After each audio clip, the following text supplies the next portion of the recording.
Hello everyone, welcome to exam टेजी। आज के इस वीडियो में हम लोग बात करने वाले हैं डेवलपमेंट एंड लेबर स्टडीज़ के बारे में। जितनी भी ऐसे कैंडिडेट हैं जो 2024 के लिए आप लोग प्रिपरेशन कर रहे हैं, तो अब ये हाई टाइम हो गया है कि आप अपना प्रिपरेशन को स्टार्ट कर सकें। और बहुत सारे स्टूडेंट का ये कॉल आ रहा था कि रिगार्डिंग प्रीवियस पेपर्स कैसे मिलेगा, टेस्ट सीरीज, क्वेश्चन बैंक। तो एग्जाम टेजी की तरफ से ये सारी चीज़ें प्रोवाइड की जा रही है। और अगर हम लोग 2023 के क्वेश्चन पेपर की बात करें तो इस बार क्या हुआ है, तो जैसे मैं आपको बता दूं कि पहले जो है जेएनयू में ये कोर्स ऑफर किया जाता था। तो जेएनयू की तरफ से जो ये है, ये 3 साल के क्वेश्चन पेपर आपको अवेलेबल करा दिए जाएंगे। और 2021 तक ही एडमिशन हुआ था थ्रू जेएनयू ईटी। उसके बाद जेएनयू का एडमिशन जो है वो सीयूईटी के थ्रू हो गया। यहाँ पे जो है आप देख पाइएगा सीयूईटी के क्वेश्चन पेपर। अब आप पूछिएगा कि इतना क्वेश्चन पेपर क्यों है। मैं आपको बता दूं कि इस बार क्या हुआ है। 2023 की अगर हम लोग बात करें तो 2023 में जो सीयूईटी का जो एग्जाम है डेवलपमेंट एंड लेबर स्टडीज का, ये अलग अलग 4 अलग डेट्स को हुआ था। आप यहाँ पे देख पाइएगा, ये तो आपका जैसे ये आपका 2022 का क्वेश्चन पेपर और आंसर की है। लेकिन उसके बाद जो जैसे एक एग्जाम आपका 12 ऑफ जून को हुआ था, दूसरा एग्जाम आपका 15 ऑफ जून, 24 ऑफ जून और 27 ऑफ जून। तो एग्जाम टेजरी ने क्या किया है कि ये सारे अलग अलग क्वेश्चन पेपर हम लोगों ने निकाल लिया है। जो उन सभी कैंडिडेट ने जिन्होंने अलग अलग डेट को एग्जाम किया था, तो वो हम लोगों ने कंपाइल करके ये सारा क्वेश्चन पेपर निकाल लिया है। और उसके साथ ही ये आपको आंसर की भी यहाँ पे मिल जाएगा।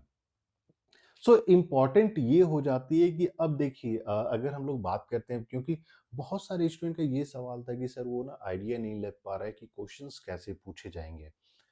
अगर हम जेएनयू की बात करते हैं तो वो 3 इयर्स का पेपर है, और सीयूटी की बात करते हैं तो 2 साल में टोटल हमारे पास 5 सेट्स है, तो +5 करते हैं तो यानी 8 सेट हो जाता है। और ये 8 सेट बहुत ही सफिशिएंट है आपको किस तरीके से प्रिपरेशन करनी है, क्योंकि हम लोग सेपरेटली बात करेंगे रिगार्डिंग द सिलेबस, क्वेश्चंस कहाँ से सॉल्व किया जाए, इसके सोर्सेज क्या होने चाहिए। लेकिन पहला स्ट्रैटेजी जो होनी चाहिए कि आप सबसे पहले क्वेश्चन पेपर को देखना स्टार्ट कर दें।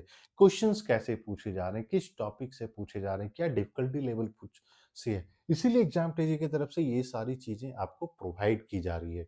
जितने भी ऐसे कैंडिडेट हैं जो प्रिपरेशन करना चाह रहे हैं, जो सीरियस कैंडिडेट हैं, जो 2023 में प्रिपरेशन करना चाह रहे हैं, तो आप फटाफट कॉल या मैसेज कर सकते हैं नंबर 8448878849 पे।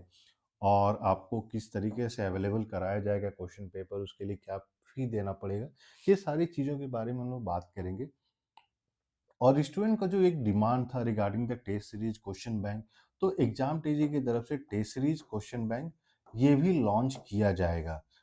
मार्च में आपका एग्जाम होने वाला है, तो ये मान के चलिए कि अक्टूबर एंड तक आपको टेस्ट सीरीज और क्वेश्चन बैंक अवेलेबल करा दिया जाएगा।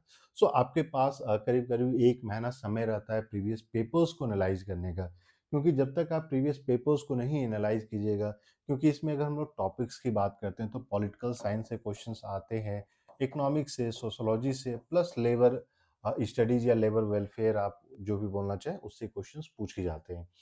तो ये 8 पेपर को कम से कम, हर एक पेपर के लिए अगर आप सीरियस हैं तो हर एक पेपर को कम से कम 2-3 तो देना ही पड़ेगा, क्योंकि जेएनयू में क्या था कि आपके 100 क्वेश्चंस पूछे जा रहे थे, वहीं सीयूटी जब आया तो 75 इसलिए सीयूईटी का जो एग्जाम होता है ये पार्ट ए होता है और पार्ट बी होता है।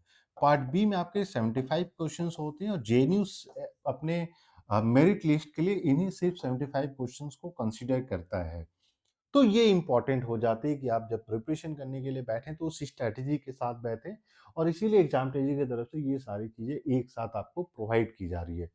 जितने भी ऐसे कैंडिडेट हैं जिनको MA development and labour studies के बारे में अगर जानना है, कैसे प्रिपरेशन करनी, तो आप फटाफट कॉल या मैसेज कीजिए। और इस चैनल को भी सब्सक्राइब कर लीजिए, सो दैट जो भी इंपॉर्टेंट अपडेट होता है वो सारा आपको मिलता रहे। वीडियो पसंद आए तो प्लीज़ वीडियो को भी लाइक कीजिए और अपने फ्रेंड के साथ भी शेयर कीजिए, सो दैट उनको भी ये हेल्पफुल हो सके। Thank you and we wish you all the best.